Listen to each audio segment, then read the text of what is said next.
Real Talk Philippines, and we are here with some of the models of Lorinel Agawin for Fashion Forte 21.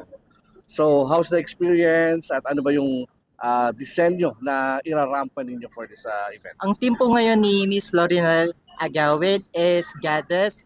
It's more on Paraiso inspired po. Okay. And gaano katagal ka na rumarampa, especially with the creation of Lorinel Agawin? Kakasimula ko pala, mga four times pala. From Mrs. Philippines to modeling. Also, you're a proud Mrs. Philippines winner, contender? Yes, I'm entitled Mrs. Pearl of the Orient 2023. Well, just last year. Yes, last year, September. Wow. And how about you, Sir Mato? I believe you're one of the fashion enthusiasts at the same time. You also do events, so how it's like to be here at Fashion Forte? Actually, sir, malagi na ako dito sa Fashion Forte because I am a friend of Mami Nardi. And right now, I'm the ramp coach for team designer Lorinel Agawin. Hindi po ako magrarampa ngayon. Ginaguide ko po yung mga models na nakaline up kay Miss Lorinel Agawin. But I'm also a designer, but it's more on formal wear. And I am happy to support Mami Nardi sa bawat shows po ng Fashion Forte. And how many models do you have for Lorinel for this Fashion Forte? Oh, we have 20 po na models for Miss Lorinel Agawin, and we make sure na maganda po talaga yung lahat ng collections na ipapakita ni Miss Lorinel Agawin. Wow. So we have Mrs. Philippines here. How about you, ma'am? Wearing Lorinel Agawin's creation, how do you feel?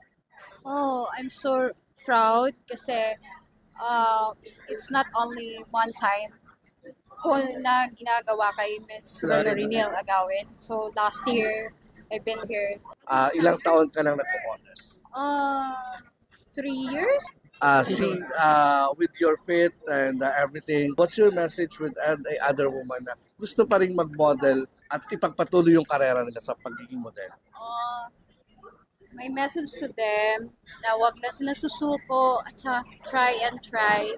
Makakamit nila yung mga pangarap nila bilang isang model.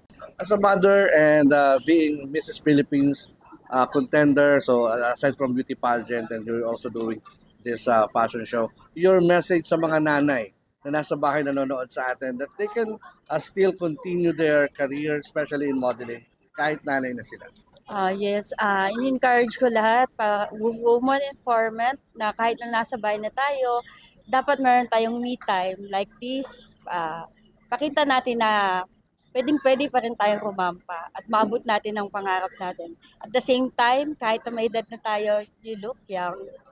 So, Sir Mato, for any aspiring designer, you're young and maraming nag-iisip din na pumasok sa ganitong linya. Your message to all aspiring designers? Ang message ko po sa mga aspiring designers, do what they really want to do. Kasi po ako naging fashion designers ako because I really want to help my models. I have a modeling agency. It's named LP Paragon Modeling Center and Studio, and I'm also a owner of a non-profit organization which is NHA Plaza. NHA Plaza is a non-profit organization who help aspiring models to boost their self-confidence because I believe if you are really confident, there's a lot of opportunities to open. And kapag masaya ka sa ginagawa mo, you don't feel sad kahit hindi ka kumikita ng pera. But you know what, kapag naging successful ka, hindi mo mapapansin na nandun ka na sa peak ng success. Tapos at the same time, you enjoy what you really want to do.